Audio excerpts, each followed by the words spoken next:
Secret d'investigation, épisode numéro 1.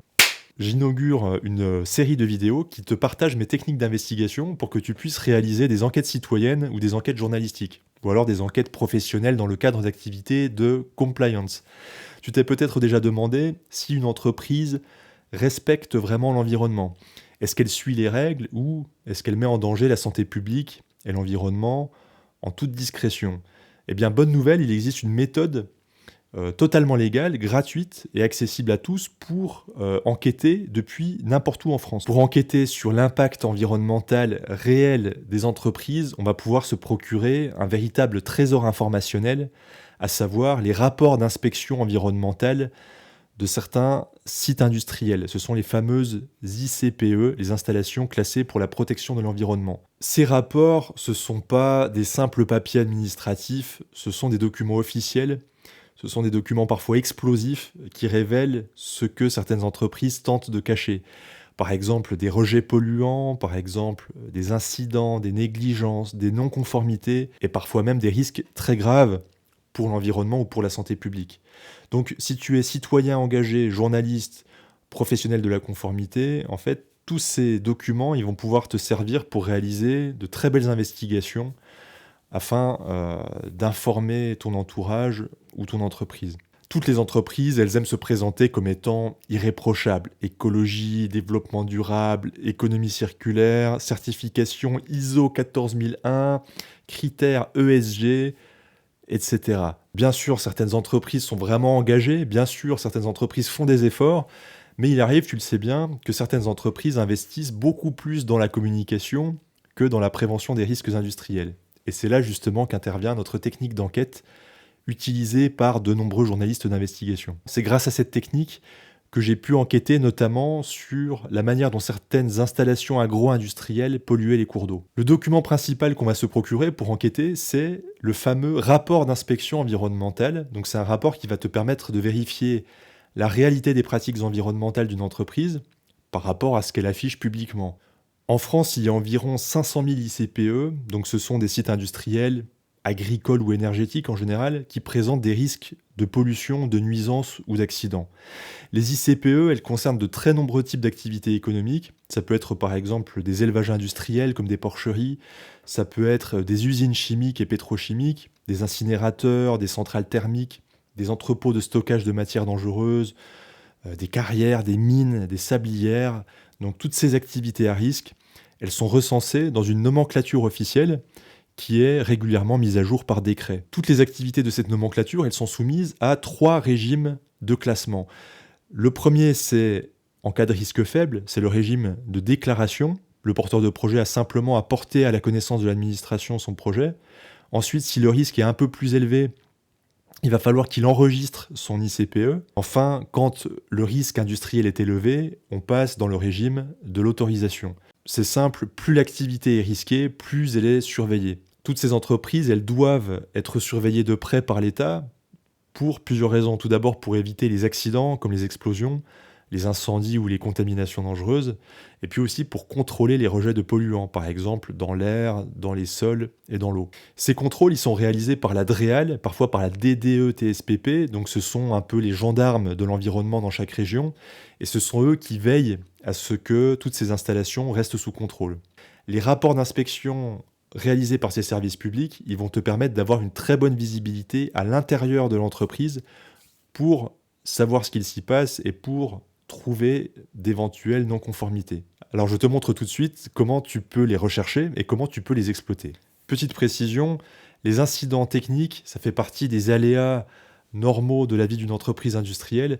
Par contre, ce qu'on va davantage chercher comme un signe d'anomalie potentielle, ce sont des incidents techniques répétés auxquels les chefs d'entreprise n'auraient pas apporté des mesures correctives suffisantes. Dans ces rapports, ce qu'on va chercher également, c'est la preuve d'atteinte à l'environnement, d'impact sur les milieux naturels, sur la qualité de l'air, des sols et de l'eau. Pour trouver les rapports d'inspection des ICPE, on va se rendre sur la page Installation classée, qui est sur le site Géorisque, géorisque au pluriel.gouv.fr. Donc voici la page sur laquelle on peut rechercher les établissements donc les installations classées pour la protection de l'environnement. On peut faire une recherche. Donc on peut faire une recherche par établissement. Si tu connais le SIRET de l'entreprise, il te suffit de l'indiquer ici. Le SIRET, tu peux le trouver sur Infogreffe ou sur le site Papers. Ou tu peux faire une recherche par localisation. En l'occurrence, moi je vais faire une recherche dans le Grand Est, en Haute-Marne, et dans une commune qui s'appelle Chalindray. Je sais qu'il y a une entreprise de plasturgie. J'ai vu qu'ils avaient des cheminées assez importantes. Ils rejettent probablement des COV, donc des composés volatiles. Et j'aimerais voir où en est cette problématique. Donc si tu veux, tu peux également affiner la recherche en sélectionnant la date de l'inspection, donc en mettant une date de début et une date de fin ici.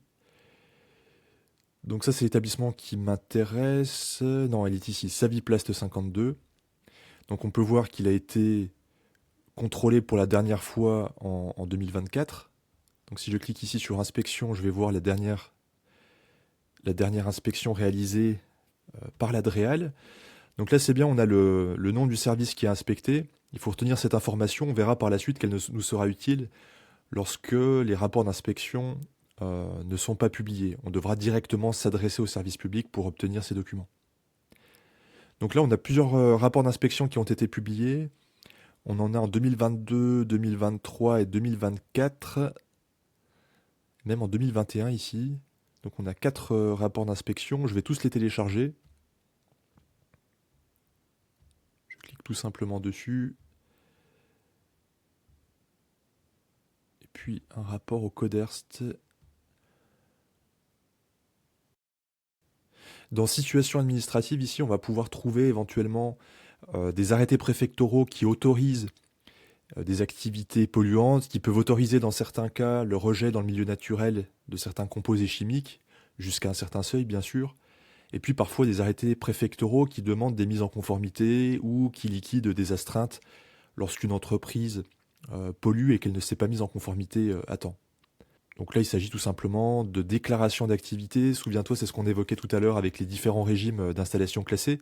Là, on peut voir que cette installation classée, elle obéit à la fois au régime de l'enregistrement, de la déclaration et de l'autorisation. Et donc, c'est cette activité, l'activité numéro 2566 sur la nomenclature ICPE, qui va être potentiellement la plus à risque, puisqu'elle relève du régime de l'autorisation. Donc on va aller consulter les documents qu'on a téléchargés pour voir si l'entreprise a pollué ces dernières années et si elle continue ou pas à polluer. Alors voici tous les rapports d'inspection que j'ai ouverts. Il y en a de 2021 à 2024, dont 2 qui ont lieu à quelques mois d'intervalle en 2023, ce qui est le signe en général d'une non-conformité relativement importante. Donc je ne vais pas rentrer dans le détail de l'analyse de ce que j'ai trouvé parce qu'il nous faudra une vidéo complète pour évoquer ce dossier spécifique. Mais ce qu'on peut voir donc, c'est une entreprise qui utilise des peintures notamment et qui émet des COV, donc des composés extrêmement volatiles dans l'air.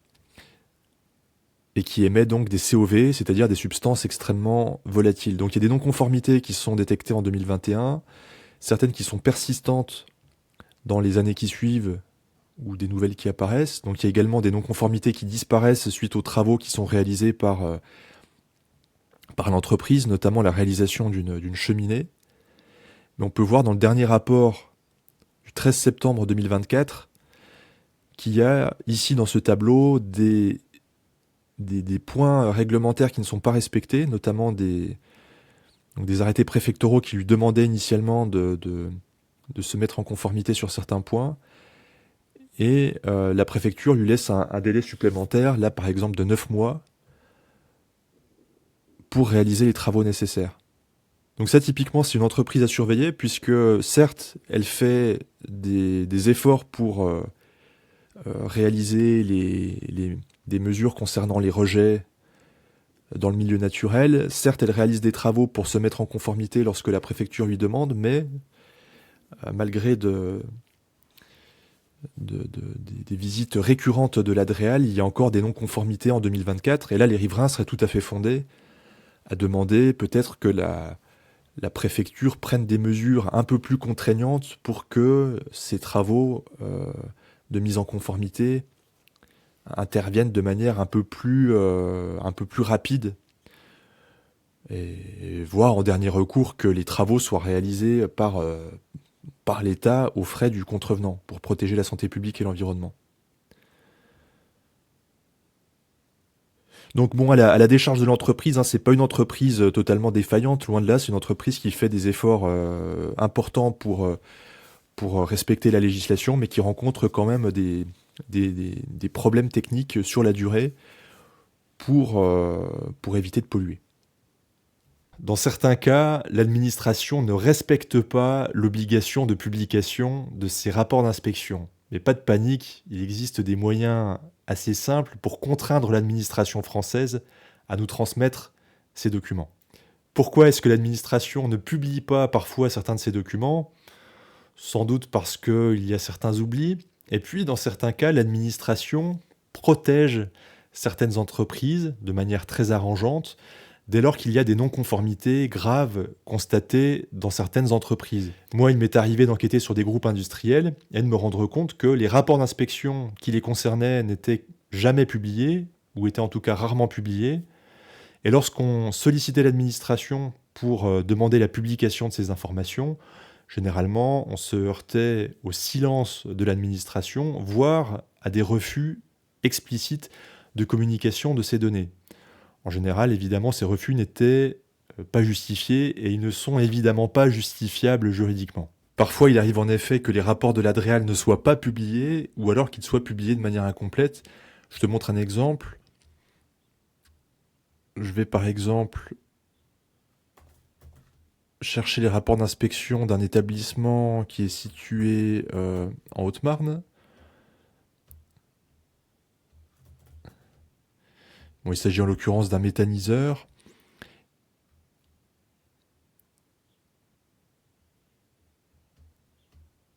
Là, comme tu pourras le voir, dans les inspections, on peut voir que la DDE-TSPP a fait une inspection en 2023. C'est une information que j'ai pu vérifier. Et malgré ça, eh bien, il n'y a aucun rapport d'inspection disponible ici, alors que ce rapport d'inspection aurait dû être publié. Ce rapport d'inspection, j'ai pu me le procurer par la suite. Il ne contient aucune information couverte par le secret industriel ou commercial. Et d'après l'Adréal, ce document n'a pas été publié parce qu'il y aurait, paraît-il, un contexte tendu dans le village ou dans le département concernant les activités des méthaniseurs. Autre exemple dans le même département, cette fois-ci on va aller à Fresnes-sur-Apens, où une décharge, une installation de traitement de déchets dangereux a été créée illégalement par la commune sous le mandat de l'ancien maire. Donc elle se trouve ici. Et on peut voir dans les rapports d'inspection ici qu'il n'y a qu'un rapport, alors qu'à ma connaissance il y en a eu plusieurs, et que ce rapport n'est pas complet puisque il ne contient pas par exemple les planches photographiques et le détail du rapport d'inspection. Donc là on peut voir qu'il n'y a pas de pièces jointes, il n'y a pas les annexes. On a quelques éléments, mais c'est vraiment laconique. Si l'administration cache des documents publiables, on va réaliser une petite procédure juridique qu'on peut réaliser sans avocat pour contraindre l'administration à nous transmettre ses rapports d'inspection sur les usines de notre choix. Grâce à une loi de 1978, n'importe quel citoyen peut demander la communication de n'importe quel document administratif, sous réserve bien sûr que ces documents ne portent pas atteinte au secret industriel ou commercial notamment, ou à la vie privée. Donc grâce à cette loi, tu vas pouvoir demander la communication des rapports d'inspection du site industriel de ton choix. Tu vas également pouvoir demander la communication des courriers d'avertissement des services de l'État, des éventuelles mises en demeure, des éventuels relevés de pollution, et puis des arrêtés préfectoraux ou des plans de mise en conformité du site industriel qui t'intéresse. Pour cela, tu n'as évidemment pas besoin d'être nécessairement journaliste ou avocat. C'est un droit dont tu disposes en tant que citoyen partout sur le territoire français. Donc ces rapports d'inspection du méthaniseur, j'ai pu me les procurer au terme d'une procédure d'accès aux documents administratifs. En l'occurrence, il n'y a pas un seul contrôle, mais il y en a plusieurs. Et ces contrôles, sans surprise, ils montrent un certain nombre de non-conformités assez importantes. Notamment ici, on peut voir dans ce rapport d'inspection qu'il y a des des écoulements d'effluents issus du méthaniseur, que le silo d'ensilage du méthaniseur n'est pas conforme, qu'il y a un mur à finaliser, une étanchéité au sol entre les deux dalles qui n'ont pas été réalisées, et que tout ça est susceptible de créer une pollution. Donc ici, il y a des prescriptions qui sont formulées, une mise en demeure de l'exploitant. Là, on a également un autre document qui atteste, au terme d'une visite de l'installation, que l'exploitant a mélangé, enfin en tout cas qu'il a mis au contact d'aliments pour le bovin, du digestat solide provenant de son méthaniseur, ce qui peut poser des problèmes sanitaires assez importants. Donc voilà, il s'est mis en conformité par la suite, je le précise, mais ça permet d'avoir une visibilité sur les activités de l'entreprise et sur les non-conformités qui pourraient persister ou pas. Là, en l'occurrence, l'exploitant a fini par se mettre en conformité. Pour le site pollué de Fresnes-sur-Rapance, le site Géorisque, il ne mentionnait l'existence que d'une seule visite d'inspection. En réalité, il y en a 3, donc ça, ce sont des documents que je me suis procurés au terme d'une procédure d'accès aux documents administratifs. Donc non seulement il y en a 3, et non une seule. Donc il y a une visite en 2019, une autre en 2020, donc ça ce sont les rapports d'inspection, et encore une autre en 2021, qui montre à chaque fois des non-conformités persistantes, des dépôts de déchets dangereux, dont certains amiantés, du plomb, du mercure, des déchets dangereux brûlés sur le site d'une ancienne carrière municipale, avec la participation active de la commune pour certains types de déchets, et puis avec la complaisance, ou en tout cas grâce à l'inaction de la commune pour d'autres types de déchets. Donc là, j'ai les rapports d'inspection qui sont, comme tu peux le voir, beaucoup plus détaillés que ce qu'il y a en ligne sur Géorisque.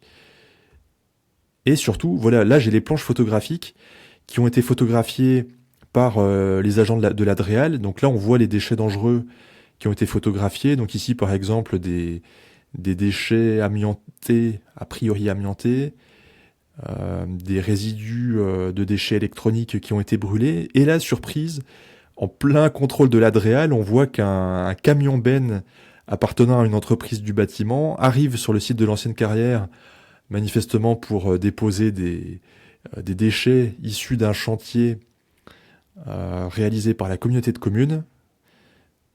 C'est en tout cas ce qu'a déclaré le conducteur du véhicule. Donc là, on a la plaque d'immatriculation et on a le nom du véhicule qui a été grillé en pleine visite d'inspection de l'installation classée. Donc ça, c'est une information qui serait tout à fait utile dans le cadre d'une enquête de compliance, par exemple. C'est-à-dire que cette entreprise n'a manifestement pas été mise en cause pour de telles pratiques. En tout cas, ce sont des pratiques qui questionnent.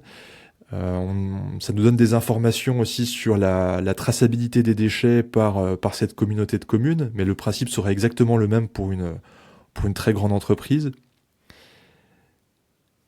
Et puis ça peut permettre aussi à des associations ou à des ONG d'engager éventuellement des poursuites en se servant de ces éléments qui ont une force probante très élevée, puisque selon la loi, les rapports d'inspection des agents de la DREAL ont une force probante supérieure à celle des officiers de police judiciaire.